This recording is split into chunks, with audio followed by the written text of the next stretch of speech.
Unit होती हैं उनको हम मायोफिब्रियल्स कहते हैं।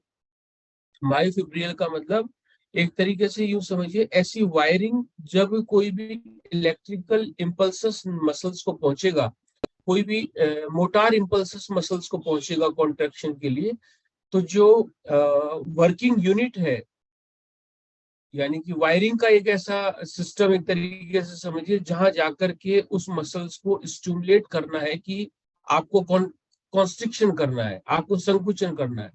तो ऐसी जो फंक्शनल यूनिट होती हैं उनको हम मायोफिब्रियल्स कहते हैं।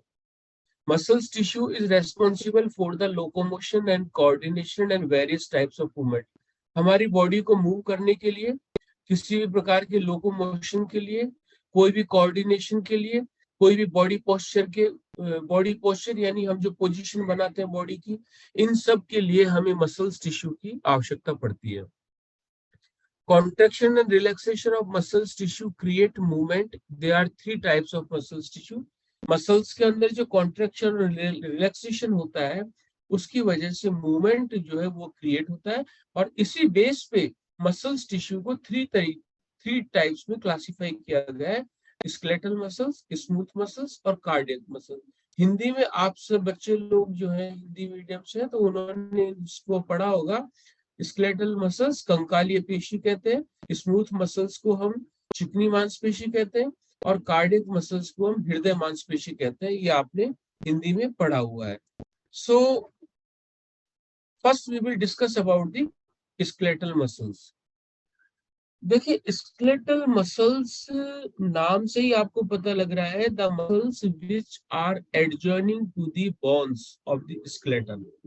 जो स्केलेटन है, जो बोन्स है, उन बोन्स के साथ में टेंडोन की हेल्प से जो मसल्स अटैच होती है, उन मसल्स को हम स्केलेटल मसल्स कहते हैं। स्केलेटल मसल्स के जो फाइबर होते हैं, जिनको आप फाइबर बोलते हैं, रेशे बोलते हैं या तंतु बोलते हैं, तो स्केलेटल मसल्स के जो फाइबर होते हैं ये बहुत छोटे भी होते हैं, और मैक्सिमम लार्ज साइज इनकी 35 सेंटीमीटर तक की भी होती है। यानी आपको ये बहुत कम सेंटीमीटर या इंचेस के भी स्केलेटल मसल्स मिलेगी, तो आपको 35 सेंटीमीटर लॉन्ग मसल्स फाइबर भी स्केलेटन का मिलेगा। तो इनकी साइज जो है, they are very in size, इनकी साइज डिफरेंट होती है।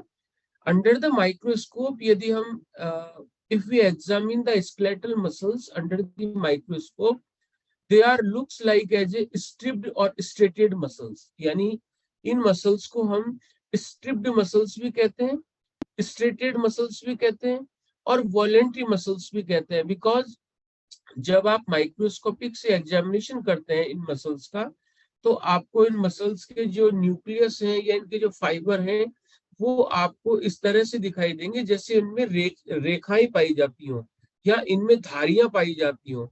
इसलिए इनको हम जो है वो स्ट्रेटेड और स्ट्रिप्ड मसल्स भी कहते हैं। वॉलेंट्री हम इसलिए कहते हैं क्योंकि हमारा जो सोमेटिक नर्वस सिस्टम होता है, सोमेटिक नर्वस सिस्टम का मतलब ऐसा नर्वस सिस्टम जो किसी भी प्रकार के सेंसरी इनपुट और आउटपुट के लिए रेस्पॉन्सिबल होता हो, उसको हम सोमेटिक सेंसरी नर्वस सिस्टम कहते हैं। है ये सेंट्रल नर्वस सिस्टम का ये पार्ट, लेकिन सेंट्रल नर्वस सिस्टम में और डीपली यदि हम डिवाइडेशन करते हैं तो सोमेटिक जो सेंट्रल नर्वस सिस्टम है वो सेंसरी नर्वस सिस्टम है, जो किसी भी प्रकार की संवेदनाओं को एक्सचेंज करने का, इधर से उधर भेजने का काम जो है वो करता है। स्केलेटल जो मसल्स होती हैं, यदि हम इनको माइक्रोस्कोपिक से देखते हैं तो ये इनके जो न्यूक्लियस है वो इनके जो न्यूक्लियस है वो सिलेंड्रिकल पोजीशन में पाए जाते हैं, और एक मसल्स फाइबर में आपको 2 या उससे ज्यादा न्यूक्लियस भी देखने को मिलते हैं। यदि हम और ज्यादा डिटेल में स्केलेटल मसल्स देखें तो इसके 3 लेयर से ये कवर्ड रहती है स्केलेटल मसल्स। आउटर मोस्ट जो लेयर होती है उसको हम एपीमाइसियम कहते हैं, जो मिडिल इसकी जो लेयर होती है उसको पेरीमाइसियम कहते हैं, और सबसे इनर मोस्ट जो लेयर होती है एंडोमाइसियम, जो एग्जैक्टली मसल्स फाइबर के साथ में अटैच होती है। आप यूं समझिए कि जैसे 10-20 लकड़ियां हैं, वो लकड़ी जो है वो अपने आप में एक फाइबर है। लेकिन बहुत सारी लकड़ी को जब आपस में मिला करके और हम जब उसको बांध देंगे तो वो क्या कहलाएगा, वो गट्ठर कहलाएगा। सेम इसी तरीके से मसल्स फाइबर जो है वो एक सिंगल फाइबर होता है, लेकिन बहुत सारे मसल्स फाइबर मिलकर के जो बंच बनाते हैं, जो गुच्छा बनाते हैं, उस गुच्छे को हम मसल्स कहते हैं। उस स्केलेटल मसल्स के जो लेयर है उसमें आउटर मोस्ट जो है वो एपिमाइसियम है, जो कि एंटायर मसल्स के चारों तरफ कवर्ड रहती है। जो पेरीमाइसियम है वो मिडिल लेयर है, जो मसल्स फाइबर के बंडल को कवर करके रखती है। और थर्ड नंबर जो एंडोमाइसियम है, ये इनर मोस्ट लेयर है जो कि इंडिविजुअल मसल्स फाइबर को कवर करती है। यहाँ डायग्राम में जो है आप आसानी से देख सकते हैं कि जो एपीमाइसियम है ये पूरा रेड, आप मेरा कर्सर देख रहे हैं, पूरा ये जो रेड स्पॉट है जो देख रहे हैं ये आप एपीमाइसियम है, ये एंटायर मसल्स को कवर करके रखती है। और यहाँ अंदर जो आप ब्लॉक से देख रहे हैं जैसे 1 2 3 4, ये जो ब्लॉक्स हैं ये मसल्स फाइबर के बंडल हैं। तो इन बंडल को कवर करने का काम जो है वो आप ब्लू लाइन से देख रहे हैं, आप ये जो ब्लू लाइन की लेयर है ये पेरीमाइसियम है जो कि इनर मोस्ट लेयर है। और यदि इंडिविजुअली एक मसल्स फाइबर, ये देखिए ये निकला हुआ एक मसल्स फाइबर, इस मसल्स फाइबर को कवर करने के लिए जो उसकी सराउंडिंग लेयर है वो एंडोमाइसियम कहलाएगी। तो इस तरह से फेसिकल्स वो पार्ट होते हैं, यहाँ एक वर्ड लिखा हुआ है फेसिकल्स, फेसिकल्स वो पार्ट होते हैं जिन फेसिकल्स में मसल्स फाइबर जाकर के अरेंज होते हो उनको हम फेसिकल्स कहते हैं। तो जब ये पूरी की पूरी मसल्स फाइबर टेंडोन की हेल्प से एक बोन के साथ में अटैच होती है, तब during the contraction of the muscles, जब भी मसल्स में कॉन्ट्रेक्शन रिलैक्सेशन होगा तो इस टेंडोन की हेल्प से ये बोन जो है वो मूव करेगी। अब ये मसल्स वॉलेंट्री भी है। वॉलेंट्री इसलिए है क्योंकि it is controlled our will power, हमारी जो इच्छा शक्ति है उसके नियंत्रण में ये मसल्स काम करती है, इसलिए हम इसको वॉलेंट्री मसल्स भी कहते हैं। आपके बॉनी फ्रेमवर्क के अराउंड में जितनी भी मसल्स अटैच हैं वो सभी के सभी स्केलेटल मसल्स होती है, ये आप ध्यान रखिएगा। नेक्स्ट जो मसल्स है वो है smooth muscles. Smooth muscles also known as unstriped, unstriated और इनवॉलेंट्री, यानी ये इनवॉलेंट्री होती है which is not under the control of our will power, हमारी इच्छा शक्ति के नियंत्रण में ये बिल्कुल काम नहीं करती है। इसमें कोई धारियां नहीं पाई जाती है इसलिए ये अनस्ट्रिप्ड कहलाती है। इसके अंदर किसी प्रकार की रेखाएं नहीं पाई जाती है इसलिए ये अनस्ट्रेटेड कहलाती है। और एग्जामिनेशन यदि अपन करते हैं तो ये बहुत चिकनी यानी स्लीपरी सरफेस जो है वैसी दिखाई देती है, चिकनी सतह इसकी दिखाई देती है, इसलिए हम इसको स्मूथ मसल्स भी कहते हैं। स्मूथ मसल्स जो है वो फ्यूजी फॉर्म के अंदर होती है। स्मूथ मसल्स का जो अरेंजमेंट होता है, यानी मैं आपसे कहूं कि स्मूथ मसल्स हमारी बॉडी में व्यवस्थित कैसे रहती है, तो स्मूथ मसल्स जो है वो फ्यूजी फॉर्म पैटर्न में होती है। फ्यूजी फॉर्म का मतलब होता है कि जब कोई दो पैरेलल चीज एक साथ चल करके आगे जाके बंद हो जाए, सपोज करिए दो पटरियां आपस में चल रही हैं और आगे चल करके कहीं कहीं आपने देखा होगा दोनों पटरियां आपस में मिलकर के, सेम इसी तरीके से इसके जो मसल्स फाइबर है देखिए ये दो एक साथ चल रहे हैं लेकिन आगे चल करके फ्यूज हो गए, ये बंद हो गए। इसको देख लीजिए आप, इस रेशे इस फाइबर को देख लीजिए, इनको देख लीजिए, तो ये कहलाता है फ्यूजीफॉर्म। इस पैटर्न को हम फ्यूजीफॉर्म कहते हैं। इनका जो न्यूक्लियस होता है स्मूथ मसल्स का वो बिल्कुल इनके सेंट्रल में लोकेटेड होता है। और स्मूथ मसल्स हमारी एंटायर बॉडी के अंदर उन स्ट्रक्चर्स के अंदर ये फाइंड आउट होती है which structures functions are not under the control of voluntary. ऐसी बॉडी के जितने भी ऑर्गन्स हैं जिनका फंक्शन हमारे कंट्रोल में काम नहीं करता है, इसका मतलब वहां पर स्मूथ मसल्स प्रेजेंट है। और स्मूथ मसल्स को नर्व सप्लाई जो है वहां पर ऑटोनोमिक नर्वस सिस्टम के सिंपैथेटिक और पैरासिम्पैथेटिक नर्वस सिस्टम से होगी। एग्जाम्पल के लिए आपकी जो एंटायर ब्लड वेसल्स हैं जितनी भी रक्त नलिकाएं आपकी बॉडी में है वो सभी के सभी स्मूथ मसल से बनी है।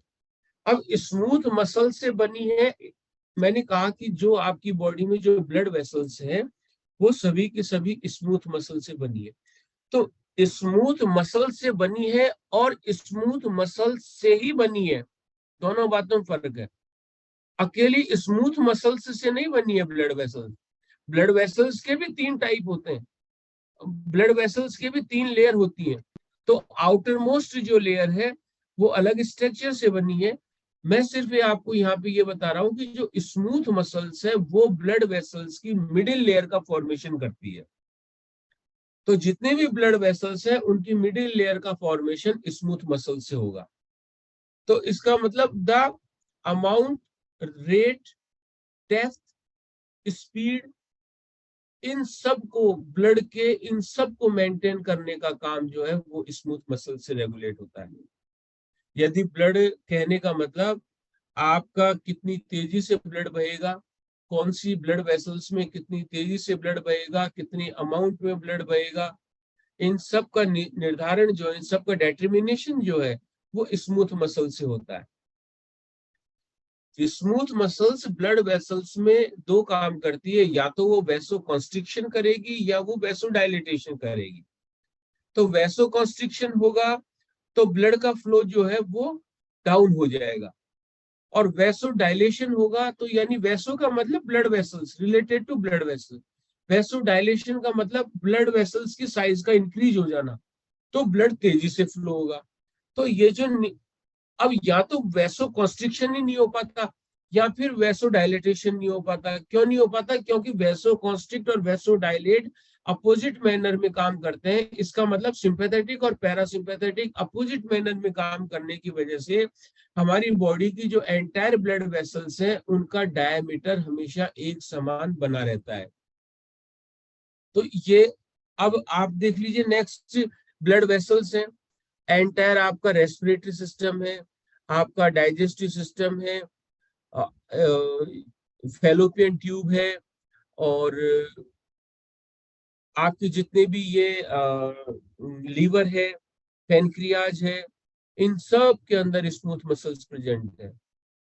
ये उन वाइटल ऑर्गन्स में इनके कोई के भी फंक्शन जो है वो हमारे कंट्रोल में नहीं है।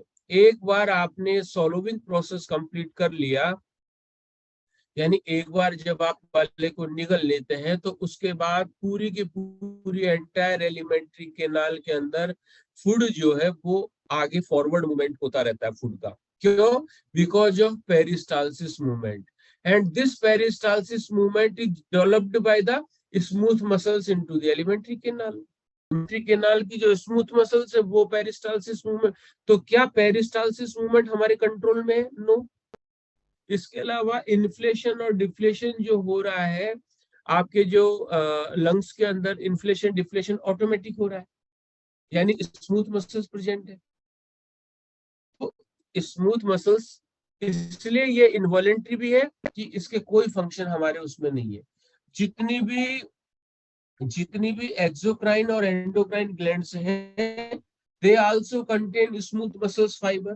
किसी भी प्रकार का सेक्रीशन, हार्मोन सेक्रीशन या जूस सेक्रीशन कोई भी हो, वो हमारे कोई कंट्रोल में नहीं है, वो सब स्मूथ मसल्स के कंट्रोल में काम करते हैं। अब ज्यादा ज्यादा सेक्रीशन होना है, मोर सेक्रीशन होना है या लो सेक्रीशन होना है, डिपेंड ऑन द एक्टिविटी। क्या जरूरत किस तरीके की है वो फिर स्मूथ मसल्स डिसाइड करती है। That is also decided by the nervous system. Last one जो मसल्स है वो है कार्डियक मसल्स। अब देखिए, स्मूथ मसल्स और कार्डियक, स्मूथ मसल्स और स्केलेटल मसल्स को अपन यदि देखते हैं तो स्मूथ मसल्स जो है वो स्ट्रिप्ड और स्ट्रेटेड मसल, सॉरी, स्केलेटल जो मसल्स है वो स्ट्रिप्ड और स्ट्रेटेड मसल्स कहलाती है। मैंने आपको ये बताया था कि स्केलेटल जो मसल्स है उसको हम स्ट्रिप्ड और स्ट्रेटेड मसल्स भी कहते हैं। क्यों कहते हैं? क्योंकि आप अंडर द माइक्रोस्कोपिक देखेंगे तो उनमें रेखाएं या धारियां पाई जाती हैं, इसलिए उनको हम ऐसा कहते हैं। जब कार्डियक मसल्स को भी आप इन करते हैं अंडर द माइक, तो ये मसल्स दिखने में स्ट्रेटेड और स्ट्रिप्ड मसल्स की तरह ही दिखाई देती है। तो क्या, क्योंकि स्केलेटल मसल्स तो वॉलेंट्री है, मसल्स वॉलेंट्री नहीं है, ये इनवॉलेंट्री है।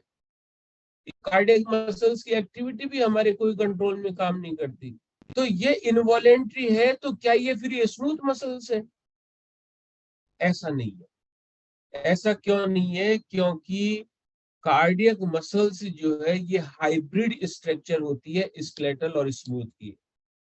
इसकी एनाटॉमिकल जो स्ट्रक्चर है वो तो ली गई है स्केलेटल मसल से, और इसका जो फिजियोलॉजिकल फंक्शन लिया गया है वो लिया है स्मूथ मसल से। इन दोनों की हाइब्रिड है, यानी स्ट्रक्चर के हिसाब से ये मसल्स स्केलेटल जैसी दिखाई देंगी, लेकिन फंक्शन के हिसाब से ये इनवॉलेंट्री होती है स्मूथ मसल्स के जैसी। तो फिर बात ये आती है कि सर यदि ये भी स्मूथ मसल्स की ये भी इनवॉलेंट्री काम करती है, तो ये मसल्स हमारी बॉडी में सिर्फ हार्ट का जो मिडिल लेयर है मायोकार्डियम, वहां पे ये पाई जाती है। तो वहां उस मायोकार्डियम में कार्डियक मसल्स की जगह हम स्मूथ मसल्स को भी लगा सकते थे, वो भी तो इनवॉलेंट्री है। फिर अलग से एक तीसरी हाइब्रिड कार्डियक मसल्स बनाने की वहां पे जरूरत क्या पड़ी? तो कुल मिला के मेरा जो आपसे सवाल, जो पॉइंट आपको मुझे नोटिस करवाना है वो ये है कि हकीकत में फिर कार्डियक और स्मूथ मसल्स में मेन डिफरेंस क्या हुआ? जब ये दोनों ही इनवॉलेंट्री है, तो फिर हम मायोकार्डियम में स्मूथ मसल्स लगा सकते थे, वो भी तो इनवॉलेंट्री काम कर रही है। स्मूथ मसल्स में भी तो कॉन्ट्रेक्शन रिलैक्सेशन होता है, कार्डियक मसल्स में भी कॉन्ट्रेक्शन रिलैक्सेशन होता है। तो आप बताएंगे कि ये कार्डियक मसल्स में स्मूथ मसल्स में ये मेन ऐसा क्या डिफरेंस है? वो स्ट्रेटेड है सर। कौन है स्ट्रेटेड? देखो, स्ट्रेटेड और स्ट्रिप्ड जो बात आप कर रहे हैं वो स्केलेटल मसल्स के लिए कर रहे हैं। मेरा आपसे है, चलिए स्केलेट दिख कैसी रही है? स्केलेटल जैसी है। फंक्शनली ये क्या है? इनवॉलेंट्री है। इनवॉलेंट्री हम किसको कह रहे हैं? स्मूथ मसल्स को। तो हम स्मूथ मसल्स ही या हार्ट की लेयर में लगा सकते थे ना, इसकी क्यों जरूरत पड़ी ऐसी हाइब्रिड मिक्स मिक्स कैरेक्टरिस्टिक्स वाली मसल्स की जरूरत? मसल्स नाम से ही लग रहा है कि इट एक्सक्लूसिवली, एक्सक्लूसिव का मतलब होता है ओनली एंड ओनली हार्ट में पाई जाती है, बस इस नहीं होती। बताइए। और सर ये रिदमिक कॉन्ट्रैक्शन भी करवाती हैं, वो नहीं करवाती? ब्रांचिंग कर रहे हो स्मूथ मसल्स में कॉन्ट्रैक्शन रिलैक्सेशन कैसे नहीं होता?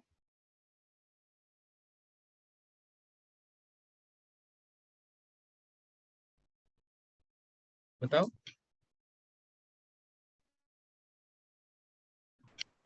Any student?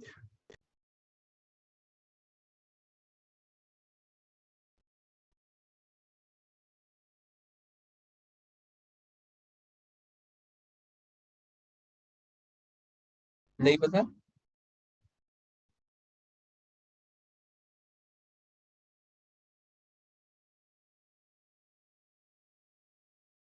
देखिए, सर ब्रांचिंग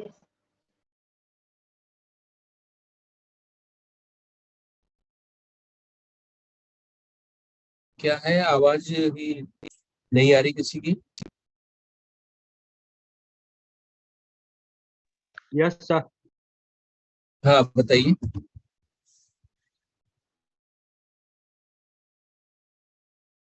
क्वेश्चन समझ में आया मैं क्या पूछना चाह रहा हूँ आपसे?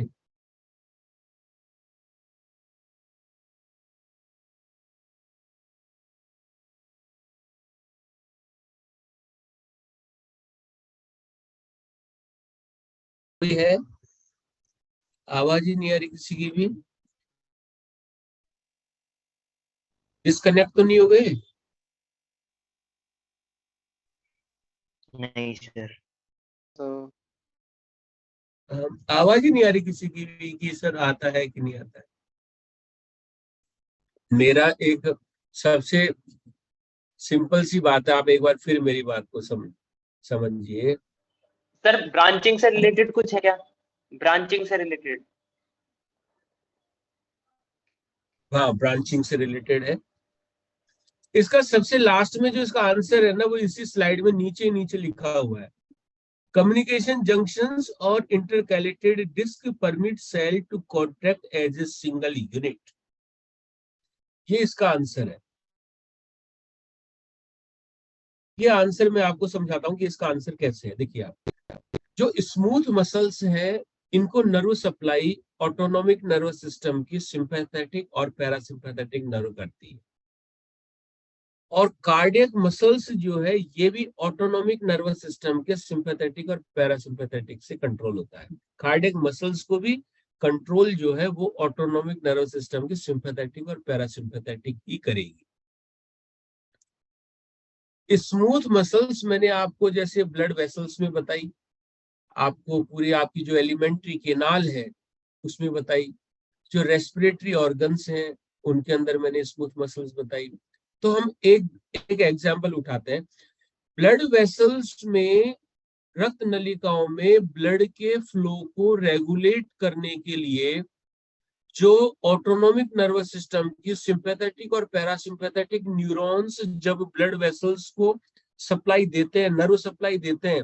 अब क्या नर्व सप्लाई देते हैं? वैसोकॉन्स्ट्रिक्शन की सप्लाई देंगे या वैसोडायलेटेशन की सप्लाई देंगे? सपोज करिए उन्होंने वैसोकॉन्स्ट्रिक्शन की सप्लाई दी और वो ब्लड वेसल्स जो है वो वैसोकॉन्स्ट्रिक्ट हो गई, यानी ब्लड वेसल्स सिकुड़ गई।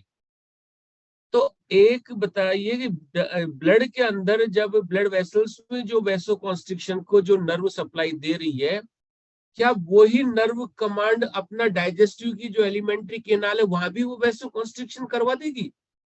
नहीं करवाएगी। यदि एलिमेंट्री केनाल के अंदर वैसोकॉन्स्ट्रिक्शन करवाना है तो उसके लिए ऑटोनोमिक नर्वस सिस्टम की अलग से नर्व सप्लाई आएगी जो उसको सप्लाई देगी एलिमेंट्री केनाल को। यदि लंग्स के अंदर आपको इन्फ्लेट करवाना है तो वहां पे जो स्मूथ मसल्स है उसको लंग्स में ये काम करने के लिए अलग से नर्व सप्लाई आएगी।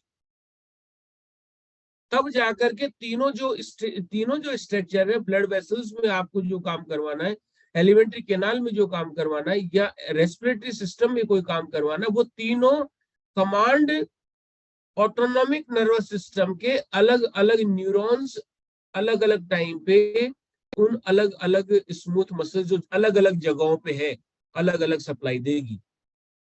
लेकिन कार्डियक मसल्स को यदि एक नर्व सप्लाई पहुंच गई, तो सिर्फ एक मसल्स फाइबर की बात कर रहा हूं मैं, सिर्फ एक मसल्स फाइबर, यदि कार्डियक मसल्स के एक मसल्स फाइबर को नर्व सप्लाई पहुंच गई तो वो पूरी की पूरी नर्व सप्लाई जो है वो एंटायर कार्डियक मसल्स को पहुंच जाएगी। अलग से हर एक मसल्स फाइबर को नर्व सप्लाई देने की यहाँ पे जरूरत नहीं पड़ती है। क्यों नहीं पड़ती है? क्योंकि कार्डियक मसल्स के जो मसल्स फाइबर है वो आपस में एक इंटरकैलेटेड डिस्क के साथ में जुड़े हुए रहते हैं। उसकी वजह से जैसे ही एक मसल्स फाइबर को, कार्डियक मसल्स के एक मसल्स फाइबर को यदि नर्व सप्लाई मिली, कमांड मिली कोई भी, आइदर कॉन्स्ट्रिक्शन की कमांड मिली हो या रिलैक्सेशन की कमांड मिली हो, तो सिर्फ एक मसल्स फाइबर को सप्लाई देते ही सारी की सारी एंटायर कार्डियक मसल्स एक साथ वैसोकॉन्स्ट्रिक्ट हो जाएगी। इट मींस, ये नीचे लिखा हुआ है, they permit cell to contract as a single unit. वो पूरी की पूरी मसल्स फाइबर को एक सिंगल यूनिट के रूप में एंटरटेन करती है, यानी कि सारी की सारी मसल्स एक साथ कॉन्स्ट्रिक्ट होंगी।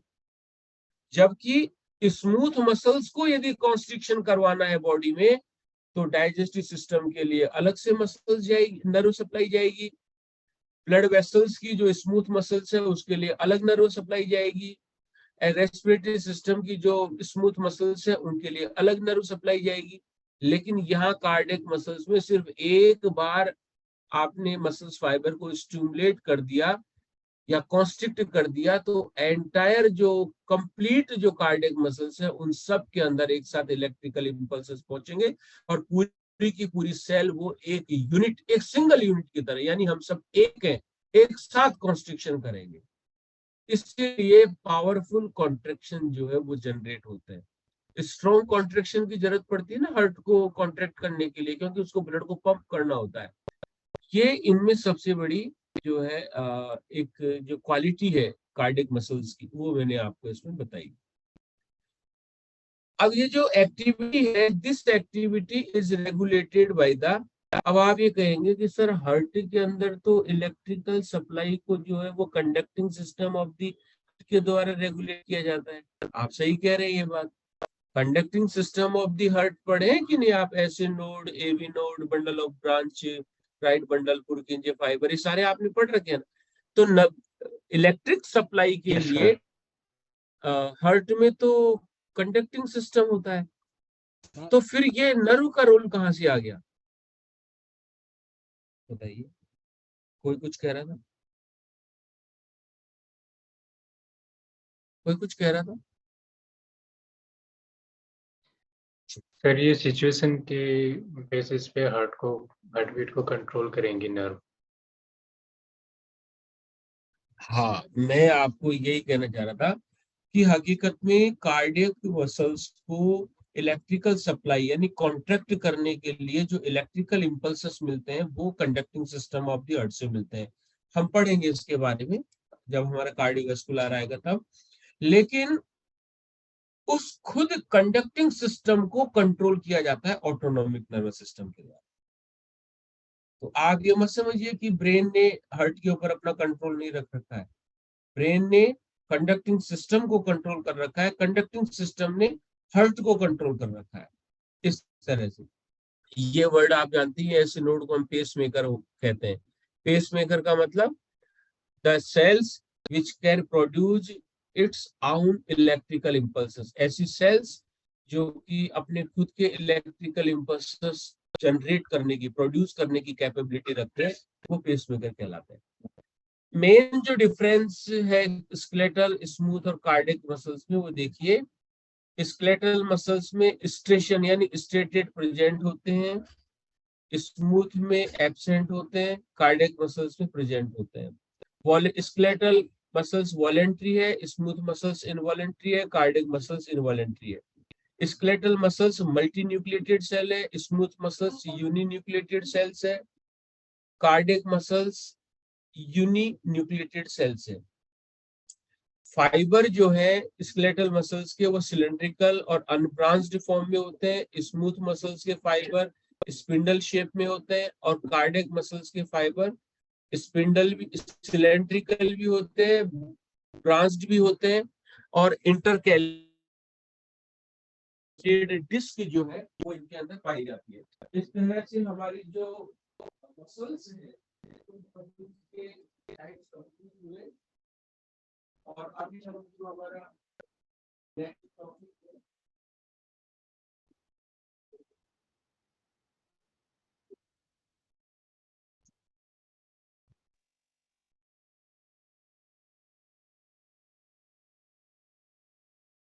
नेक्स्ट हमारा फोर्थ वन जो है वो है nervous tissue. This nervous tissue is composed of densely packed nervous cells commonly known as neurons। और बहुत सारे न्यूरॉन, देखिए नर्वस टिश्यू, न्यूरॉन्स और नर्व, इन्हें फर्क ये है कि nerve are group of neurons और neurons are consist from nervous tissue. तो ये आप ध्यान रखिएगा। The nervous tissue is composed of densely packed, एक मिनट आप होल्ड करिए।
Yes, continue. The nervous tissue is composed of densely packed nerve cells, commonly known as neurons. जो nervous tissue है वो बहुत डेंसली का बहुत नजदीकी से पैक्ड सेल्स में प्रेजेंट होते हैं. इनको हम न्यूरॉन्स कहते हैं. The neurons are capable for conducting nerve impulses. Nerve impulses क्या है? The electrical and chemical informations transmitted from one organ to या periphery of the body to the brain is called nerve impulses. The nerve tissue arises from ectoderm of a developing embryo. Ectoderm क्या है? During the embryogenic life, जब इन uterine period के अंदर 9 month pregnancy period के अंदर जब babies का development होता है, ग्रोथ एंड डेवलपमेंट, तो वो एम्ब्रियोजेनिक लाइफ कहलाती है. एम्ब्रियोजेनिक लाइफ में 3 सेल्स का फॉर्मेशन होता है, एक्टोडर्म, मायोडर्म और एंडोडर्म. एक्टोडर्म से जो है वो आउटर स्ट्रक्चर्स का फॉर्मेशन होता है, यानी स्किन का फॉर्मेशन होता है, ब्रेन का फॉर्मेशन होता है. तो ब्रेन का जब फॉर्मेशन होता है तो उस टाइम पे न्यूरल ट्यूब का फॉर्मेशन होता है एक्टोडर्म से. तो न्यूरल ट्यूब आगे चल करके न्यूरल क्रस्ट बनाती है और न्यूरल क्रस्ट से फिर जो है वो नर्वस सिस्टम का फॉर्मेशन होता है. तो इस तरह से एक्टोडर्म को अलग से क्लासिफाई किया गया है न्यूरो एक्टोडर्म, यानी न्यूरो एक्टोडर्म यानी एक्टोडर्म का वो न्यूरोटिक पार्ट जो कि नर्वस सिस्टम को बनाने में हेल्प करता है, उसको हम न्यूरो एक्टोडर्म कहते हैं. तो यहाँ लिखा हुआ है the nervous tissue arises from ectoderm of a developing embryo. एक एम्ब्रियो को क्या कहते हैं? भ्रूण. हाँ, एक भ्रूण को डेवलप होने में एक्टोडर्म से नर्वस टिश्यू का फॉर्मेशन होता है. 2 types of nervous tissue are found. हमारा जो पेरिफेरी ऑफ द बॉडी है और जो ब्रेन और स्पाइनल कोड है, इन सबके जो नर्वस टिश्यू प्रेजेंट होते हैं वो सभी के सभी 2 प्रकार के न्यूरॉन से बनते हैं. या तो वो एक्साइटेबल न्यूरॉन्स हैं या वो नॉन एक्साइटेबल न्यूरॉन्स हैं. एक्साइटेबल न्यूरॉन्स कौन होते हैं? These are the chief neurons which involved in initiating, receiving, conducting and transmitting informations. Excitable neurons वो होते हैं which are participating or directly involved in initiation, receiving, conducting and transmitting information. किसी भी प्रकार के informations को transmit करने के लिए, किसी भी स्टिमुलस को इनिशिएट करने के लिए, कोई भी सेंसरी इंफॉर्मेशंस को रिसीव करने के लिए, उस सेंसरी इंफॉर्मेशन को बॉडी से ब्रेन तक कंडक्ट करने के लिए, और ब्रेन से जो मोटार इंपल्सेस आएंगे उनको वापस पेरिफेरी ऑफ द बॉडी तक लाने के लिए जो न्यूरॉन डायरेक्टली इन्वॉल्व होते हैं इस प्रोसेस में, वो एक्साइटेबल न्यूरॉन्स कहलाते हैं. लेकिन जो नॉन एक्साइटेबल न्यूरॉन्स हैं, दे